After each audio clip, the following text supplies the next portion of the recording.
Hello everyone.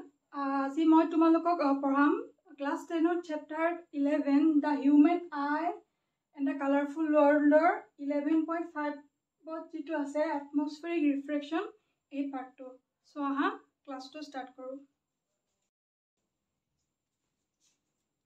এতিয়া Atmospheric Refraction বুলি ক'লে কি হয় জানানে যে Atmospheric Refraction হৈছে যে আমাৰ এটমস্ফিয়াৰৰ পৰা যিবিলাক অবজেক্টৰ পৰা লাইট ৰেজ আহি আমাৰ চকুত সোমাইহি সেই লাইট ৰেজ বিলাকে এটমস্ফিয়াৰত তোমালোকে জানাই কেইবাটাও লেয়াৰ আছে ট্ৰপোস্ফিয়াৰ ষ্ট্ৰেটোস্ফিয়াৰ এনেকুৱা বহুত কেইটা লেয়াৰ আছে আৰু প্ৰতিটো লেয়াৰৰে কি হয় ৰিফ্ৰেক্টিভ ইনডেক্স কিটা বেলেগ বেলেগ হয় আৰু ৰিফ্ৰেক্টিভ ইনডেক্স বেলেগ হোৱাৰ কাৰণে সেই ৰেখিনি আহি প্ৰতিটো লেয়াৰতে এনেকৈ বেণ্ড হয় সিহঁত যদি এনেকৈ আহে এটা লেয়াৰ পৰা ইটো লেয়াৰ ক্ৰছ কৰোতে এনেকৈ বেণ্ড হৈ যায় আল্টিমেটলি আহি আমাৰ চকুত সোমাই আহি আৰু তাৰ ফলত আমি বস্তুটো তাৰ একচুৱেল পজিশনতকৈ কিছু অলপ ওপৰত দেখা পাওঁ এতিয়া তোমালোকক মই এটমস্ফেৰিক ৰিফ্ৰেকশ্যনৰ এটা কমন এক্সাম্পল যেটো এনচিআৰটিত মেনশ্যন আছে সেইটো দিব ওলাইছোঁ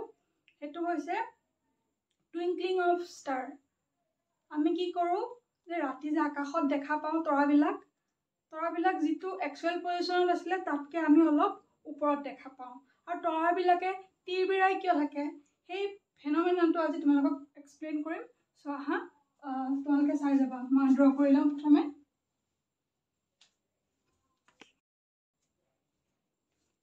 তাৰ আগতে নৰ্মেল ৰিফ্ৰেকশ্যন মানে কি হয় তোমালোকে বুজি লোৱা এনেকুৱা দুটা মিডিয়াম আছে ধৰা এইটো এয়াৰ আৰু এইটো হৈছে ৱাটাৰ এয়াৰৰ ওপৰত কিবা এটা সাপোজ এটা ফুটবল এটা ইমেজ আছিলে অবজেক্ট আছিলে তাৰ পৰা ৰে ইনসিডেন্ট হল এই প্লেনখনত আৰু সেই ৰে ইনসিডেন্ট হোৱা প্লেনখন আৰু ইনসিডেন্ট ৰে এখন দুইটাৰ পাৰপেন্ডিকুলাৰলি এটা লাইন ড্ৰ কৰা হয় যাক কোৱা হয় নৰ্মেল বুলি হা এটা হৈছে ইনসিডেন্ট ৰে এতিয়া আৰু এটা প্ৰপাৰ্টি হৈছে ৰিফ্ৰেক্টিভ ৰিফ্ৰেক্টিভ ইনডেক্স কি হয় জানানে ৰিফ্ৰেক্টিভ ইনডেক্সে ডিটাৰমাইন কৰে যে কোনোবা এটা মিডিয়ামত লাইট ৰেজ যেটো আহে হেতু কিমান বেণ্ড হ'ব হেতু ডিটাৰমাইন কৰে ৰিফ্ৰেক্টিভ ইনডেক্সে যদি ৰিফ্ৰেক্টিভ ইনডেক্স বেছি হয় তেতিয়াহলে গম পাবা লাইট ৰেজটো বেছি বেণ্ড হৈছে মানে ইহত দুইটা ডাইৰেক্টলি প্ৰপৰ্চনেল হয় ৰিফ্ৰেক্টিভ ইনডেক্স আৰু বেণ্ডিংটো যদি ৰিফ্ৰেক্টিভ ইনডেক্স কম হয় তেতিয়াহলে বেণ্ডিং কম হ'ব এতিয়া তোমালোকে চাবা যে এয়াৰৰ ৰিফ্ৰেক্টিভ ইনডেক্স কি হয় আৰু এটো হৈছে ওয়াটাৰ এয়াৰতকৈ ওয়াটাৰ ৰিফ্ৰেক্টিভ ইনডেক্স বেছি আৰু এটা কথা মনত ৰাখিবা যে ডেনসিটিৰ লগতো ৰিফ্ৰেক্টিভ ইনডেক্স ডাইৰেক্টলি প্ৰপৰ্চনেল হয় এটা মিডিয়ামৰ যদি ডেনসিটি বেছি হাইলি ডেন্স হয় তেতিয়াহলে সেই মিডিয়ামটোৰ ৰিফ্ৰেক্টিভ ইনডেক্সও বেছি হ'ব মানে সেই মিডিয়ামটোত ৰেডাল বেছিকে বেণ্ড হ'ব যদি ৰেটো এনেকৈ আহিছে তাহলে এনেকৈ বেণ্ড হ'ব বেছি বেণ্ড হ'ব এটা কি হ'ব এয়াৰৰ পৰা যেতিয়া ওয়াটাৰলৈ আহিব ওয়াটাৰ ৰিফ্ৰেক্টিভ ইনডেক্স কম আৰু এয়াৰৰ ৰিফ্ৰেক্টিভ ইনডেক্স কম এজ কম্পেয়াৰ্ড টু ওয়াটাৰ হেতু কাৰণে কি হ'ব যেতিয়া ৰেডাল আহিব সি সদায় এই নৰ্মেল ডালৰ কাখলে চাপি আহিব যদি সেকেন্ড মিডিয়ামটো এটো মিডিয়াম 1 এটো মিডিয়াম 2 যদি মিডিয়াম 2 টো ৰিফ্ৰেক্টিভ ইনডেক্স ইয়াতকৈ হেৰি হয় কম হয় তেতিয়াহলে কি হ'ব এটো যে কলো ডাইৰেক্টলি প্ৰপৰ্চনটো কম বেণ্ড হ'ব তেতিয়া এই নৰ্মেল ডালৰ পৰা আতৰি যাব এতিয়া যিহেতু সেকেন্ড মিডিয়াম 2 ৰিফ্ৰেক্টিভ ইনডেক্স বেছি হেতু কাৰণে বেছিকে বেণ্ড কৰি দিছে লাইট ৰেটটো যাব লাগিছিল এনেকৈ মিডিয়ামটো পাৰ হৈ গুচি যাব লাগিছিল কিন্তু সেই মিডিয়ামত লাইট ৰেটটো এনেকৈ বেণ্ড কৰি দিলে এটো গম পাই ললা ৰিফ্ৰেক্টিভ ইনডেক্স এতিয়া তোমালোকক কেনেকৈ টুইংকলিং অফ ষ্টাৰ হয় হেতু মই তোমালোকক দেখাই দিম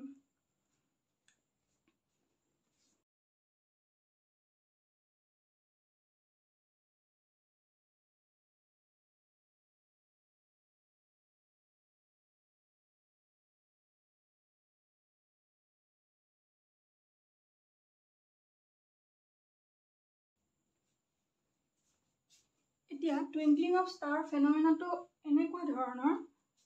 তাৰ আগতে আৰু এটা প্ৰথম কথা জানি লোৱা যে আমাৰ এটমস্ফিয়াৰৰ পৰা ওপৰৰ পৰা যেতিয়া আমাৰ এই আৰ্থৰ ছাৰ্ফেচলৈ আহে, হৰাইজনৰ ফালে আহে,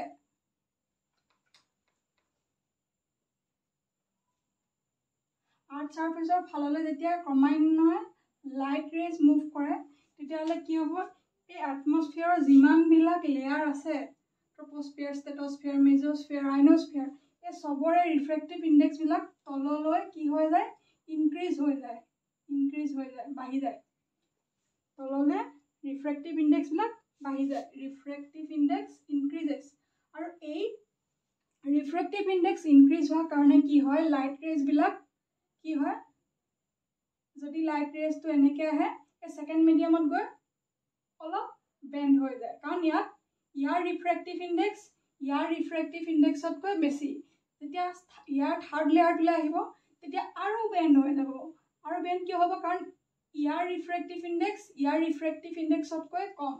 আৰু এনেকৈ এটা সময়ত এনেকৈ ৰিফ্ৰেক্টিভ ইণ্ডেক্সৰ কাৰণে বেণ্ড হৈ আহি ৰেটো আমাৰ চকুত সোমাবহি। সেইকাৰণেই আকাশত দেখা তৰাবিলাকত কি হয়, প্ৰথমে তৰাটোৰ একচুৱেল ষ্টাৰ পজিশ্যন আছিলে এইটো। এই ষ্টাৰটোৰ পৰা যেতিয়া ৰেবিলাক আহে, তেতিয়া যিমানে তললৈ আহিব, ওপৰৰ এটমস্ফিয়াৰৰ পৰা যিমানে আৰ্থৰ ছাৰ্ফেচলৈ আহিব, কি হ'ব, ৰেবিলাক বেছি বেণ্ড হ'ব, এই নৰ্মেলডালৰ কাষলৈ বেছি চাপি আহিব। কাৰণ এই প্ৰথম মিডিয়ামটোতকৈ ছেকেণ্ড মিডিয়ামটোৰ ৰিফ্ৰেক্টিভ ইণ্ডেক্সটো বেছি হয়। এতিয়া থাৰ্ড লেয়াৰলৈ আহিব, তেনেকৈ আৰু চাপি আহিব নৰ্মেলডালৰ ওচৰলৈ। এনেকৈ কেইবাটাও লেয়াৰ ক্ৰছ কৰি আল্টিমেটলি আমাৰ চকুত সোমাব। আৰু তেতিয়া লাষ্টত কি হ'ব চাওচোন, প্ৰথমে এনেকৈ আহিল, তাৰপিছত বেণ্ড হ'ল অলপ, আৰু বেণ্ড হ'ল। যিমান ৰিফ্ৰেক্টিভ ইণ্ডেক্স বাঢ়িব, সিমানে বেণ্ড হ'ব। এইটো ডাইৰেক্টলি প্ৰপৰ্চনেল হয়। আৰু এই ৰেডাল এনেকুৱা লাগিব যেন ৰেডাল ইয়াৰ পৰা ওলোৱা নাই, এই ৰেডালক যেতিয়া মই পিছলৈ এক্সটেণ্ড কৰি দিম, মানুহটোৰ এনেকুৱা লাগিব যেন এই থকা তৰাটোৰ পৰাহে যেন ৰেডাল আহি চকুত সোমাইছে। সেইটো কাৰণে আমাৰ কি হ'ব, যে আমি একচুৱেল তৰাটো যিটো পজিশ্যনত দেখোঁ, তাতকৈ আমি অলপ ওপৰতহে তৰাটো দেখা পাওঁ। আচলতে আছে তৰাটো ইমানখিনি, কিন্তু আমি দেখা পাইছোঁ তাতকৈ অলপ বেছি ওপৰত। এতিয়া এইটো হৈছে কেনেকৈ পজিশ্যনটো চেঞ্জ হ'ল। এতিয়া ছেকেণ্ডটো বুজাম যে টুইংকলিং মানে তিৰবিৰাই কিয় থাকে তৰাবোৰ। গতিকে আহা, ছেকেণ্ড পইণ্টটো হৈছে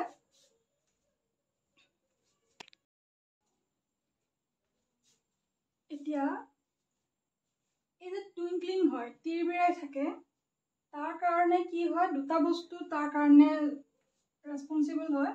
প্ৰথমটো হৈছে যে আমাৰ এটমস্ফিয়াৰৰ ডিফাৰেণ্ট লেয়াৰ্ছবিলাকৰ ডেনচিটিজ, ৰিফ্ৰেক্টিভ ইণ্ডেক্স আৰু টেম্পাৰেচাৰ। এটা চাবা, ওপৰৰ পৰা যেতিয়া আৰ্থৰ ফাললৈ আহি থাকে, কি হয়, ৰিফ্ৰেক্টিভ ইণ্ডেক্স সদায় বাঢ়ি যায়। আৰু মই কি কৈছিলোঁ যে ৰিফ্ৰেক্টিভ ইণ্ডেক্স আৰু লাইট ৰেজৰ বেণ্ডিং ডাইৰেক্টলি প্ৰপৰ্চনেল হয়। মানে ৰিফ্ৰেক্টিভ ইণ্ডেক্স যিমান বেছি হ'ব, বেণ্ডিং সিমানে হ'ব। ৰিফ্ৰেক্টিভ ইণ্ডেক্স যিমান কম হ'ব, বেণ্ডিং সিমানে কম হ'ব। আৰু এটা মিডিয়াম যিমান ডেন্স হ'ব, তাৰ ডেন্সিটি যিমান হ'ব, যিমান ঘন হ'ব, তাৰ ৰিফ্ৰেক্টিভ ইণ্ডেক্সো সিমানে বেছি হ'ব। আৰু ৰিফ্ৰেক্টিভ ইণ্ডেক্স বাঢ়ি গ'লে কি ক'লেও বেণ্ডিং বেছি হ'ব। এতিয়া কি হয়, যেতিয়া এটা ওপৰত থকা তৰাৰ পৰা ৰেজ আহি আমাৰ চকুত সোমাই আহি, সেই ৰেখিনি কি হয়, ষ্টাৰ লাইটখিনি কি হয়, ডিফাৰেণ্ট মিডিয়ামৰ কাৰণে কি হয়, ক্ৰছ কৰি আহি থকাৰ কাৰণে লাইট ৰেজবিলাক বেণ্ডিং হৈ গৈ থাকে। আৰু যিমানে বেণ্ডিং হৈ থাকে, আহি আমাৰ চকুত সোমাই আহি, আৰু আমি শেষত সেই তৰাটো তাৰ লগা যিটো পজিশ্যনত সি অৰিজিনেলি আছে, তাতকৈ অলপ বেছি ওপৰত দেখা পাওঁ। এতিয়া ছেকেণ্ড কথাটো হ'ল যে ইহঁতি কেনেকৈ কৰে, টুইংকলিং কৰে। টুইংকলিঙৰ কাৰণে কি হয়, যে আমাৰ পৰা তৰাবিলাক কিমান দূৰত থাকে, তো সিহঁতক এটা আমি পইণ্ট চ'ৰ্চ বুলি ধৰোঁ, পইণ্ট লাইট চ'ৰ্চ বুলি ধৰা হয়। এতিয়া কি হয়, কেতিয়াবা সিহঁতৰ পৰা লাইট ৰেজবিলাক বেছি আহি কি হয়, এই ডিফাৰেণ্ট লেয়াৰ্ছবিলাকত ৰিফ্ৰেক্টিভ ইণ্ডেক্স বেছি হোৱাৰ কাৰণে সিহঁতি ট্ৰেভেল কৰাত শ্ল' হৈ যায়, বা বেছি লাইট ৰেজ আহি আমাৰ চকুত সোমাব নোৱাৰে। কোনোবাটোৰ পৰা হয়তো বেছি লাইট ৰেজ আহিব আৰু কোনোবাটোৰ পৰা হয়তো কম লাইট ৰেছ আহিব। সেই লেয়াৰবিলাকৰ কাৰণে কি হয়, সিহঁতৰ এই যিটো এটমস্ফিয়াৰৰ টাৰ্বুলেণ্ট কণ্ডিশ্যন, এবাৰ বাঢ়িব এবাৰ কমিব, আমি এবাৰ তৰাটো এইখিনিত দেখিম, এবাৰ এইখিনিত দেখিম, এনেকুৱা লাগে যেন তৰাটো তিৰবিৰাই আছে। একচুৱেলি তিৰবিৰাই থকা নহয়, সিহঁতক সেই এটমস্ফিয়াৰৰ সেই ডেঞ্চিটি ডিফাৰেঞ্চটোৰ কাৰণে তৰাটো তিৰবিৰাই থকা নিচিনা লাগে। গতিকে এইটোৱে হৈছে টুইংকলিং অফ ষ্টাৰ্ছ। এতিয়া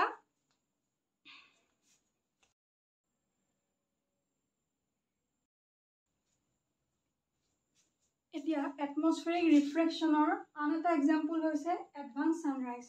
মানে সূৰ্যটো যিটো সময়ত উদয় হ'ব লাগে তাতকৈ 2 মিনিট আগতেই আমি সূৰ্যটো দেখা পাওঁ, চানটো দেখা পাওঁ। এতিয়া চাবা বস্তুটো কেনেকুৱা হয়।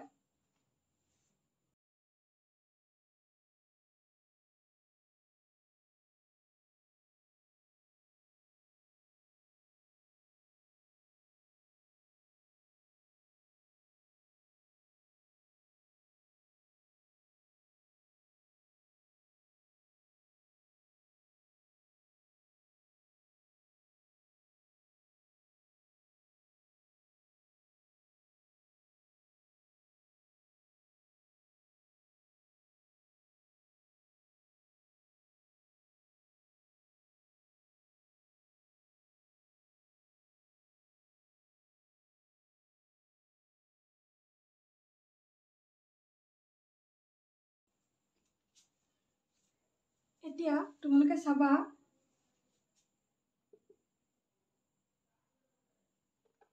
এইটো হৈছে হৰাইজন দেই, হৰাইজনৰ তলত এইটো চান। এতিয়াও মানে চানটো ৰাইজ হোৱা নাই, কি হৈছে ইয়াতে এটা অবজাৰ্ভাৰ আছে আৰু এইটো হৈছে আৰ্থৰ এটমস্ফিয়াৰ। দিছ চাৰ্কল ডিনোটছ দ্য এটমস্ফিয়াৰ অফ দ্য আৰ্থ। এতিয়া কি হয়, সেই চানটোৰ পৰা যেতিয়া ৰেজবিলাক আহিব, আমি কি কৈছিলোঁ যে ওপৰৰ পৰা তললৈ সদায় কি হয়, ডেঞ্চিটি বাঢ়ি যায়। আৰ্থৰ ডেঞ্চিটি, লেয়াৰবিলাকৰ ডেঞ্চিটি বাঢ়ি যায়। এই তলৰ পৰা যেতিয়া ৰেটো আহিব, সি এটা ৰেয়াৰাৰ মিডিয়ামৰ পৰা এটা ডেন্সাৰ মিডিয়ামলৈ কি হয়, ইনচিডেণ্ট হয়। আৰু কি কৈছিলোঁ, যেতিয়াই ৰেয়াৰৰ পৰা ডেন্সাৰ মিডিয়ামলৈ আহে, সদায় ইনচিডেণ্ট ৰে এই নৰ্মেলডালৰ টুৱাৰ্ডছ দ্য নৰ্মেল এনেকৈ বেণ্ড হয়। সেইকাৰণে কি হৈছে, প্ৰথম লেয়াৰটো পালে অলপ বেণ্ড হ'ল, ছেকেণ্ড লেয়াৰটো পালে অলপ বেণ্ড হ'ল, এনেকৈ কেইবাটাও লেয়াৰ ক্ৰছ কৰি কৰি আল্টিমেটলি অবজাৰ্ভাৰজনৰ চকুত সোমালে ৰেটো। তেতিয়া অবজাৰ্ভাৰজনৰ লাগিল যে এই ৰেটো একচুৱেলি ইয়াৰ পৰা অহা নাই। যেতিয়া সেই ৰেটোক এক্সটেণ্ড কৰি দিলে, তেওঁ এনেকুৱা লাগিল যেন ৰেটো এই সূৰ্যটোৰ পৰাহে আহি তেওঁৰ চকুত সোমাইছে। তো তাৰমানে কি হ'ল, এইটো এক্সুৱেল পজিশ্যন আছিলে, চানটোৰ।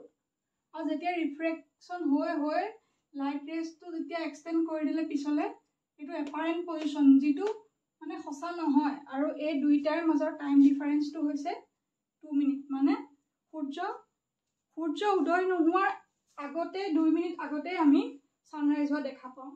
তো এইটোৱে হৈছে advance sunrise. The sun is visible to us about 2 minutes before the actual sunrise. এইটো NCERT ডায়াগ্ৰামেই হয়, তোমালোকে চাই ল'বা এবাৰ।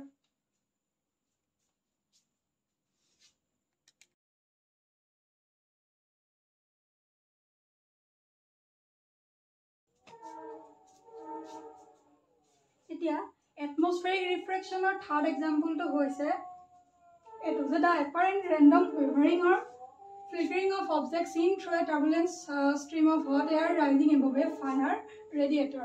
এতিয়া চাবা তোমালোকে কেতিয়াবা এইটো ডে টু ডে লাইফত অবজাৰ্ভ কৰিছা চাগে, যেতিয়া জুই একুৰা জ্বলাই থোৱা হয়, জুইৰ মাজেদি আমি যদি চাই পঠিয়াওঁ, তেতিয়া কি দেখিম যে জুইৰ পিছফালে থকা অবজেক্টবিলাক বা জুইৰ ওপৰত থকা অবজেক্টবিলাক এনেকৈ শ্বেকিং হৈ আছে, এনেকৈ লৰি আছে, অলপ ব্লাৰ এনেকৈ লৰি আছে। এবাৰ যদি ইমেজটো এইখিনি দেখিম, এবাৰ ইয়াত দেখিম, এবাৰ ইয়াত দেখিম, এনেকৈ লৰি থাকে।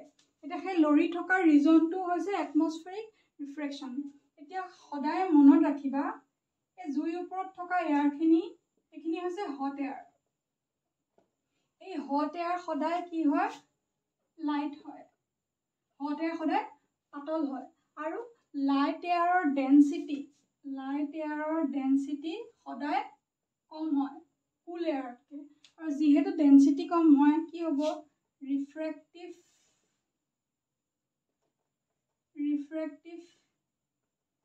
ইণ্ডেক্সো কম হ'ব হয়নে এতিয়া যেতিয়া লাহে লাহে হট এয়াৰৰ পৰা ওপৰলৈ যাম আমি ওপৰত গৈ কি এয়াৰ পাম কুল এয়াৰ পাম আৰু সেই কুল এয়াৰ কি হ'ব হট এয়াৰ যদি লাইট আছিলে এই কুল এয়াৰটো ইয়াতকৈ বেছি হ'ব আৰু ডেন্সিটি কুল এয়াৰৰ বেছি হ'ব আৰু ৰিফ্ৰেক্টিভ ইণ্ডেক্সো ইয়াৰ বেছি হ'ব মানে ইয়াৰ গোটেইকেইটা অপজিট কুল এয়াৰৰ ক্ষেত্ৰত হ'ব গতিকে তেতিয়া যদি আমি এই পিছফালে থকা অবজেক্ট এটাৰ পৰা সাপোজ এজোপা গছ এজোপা আছিলে এইখিনিতে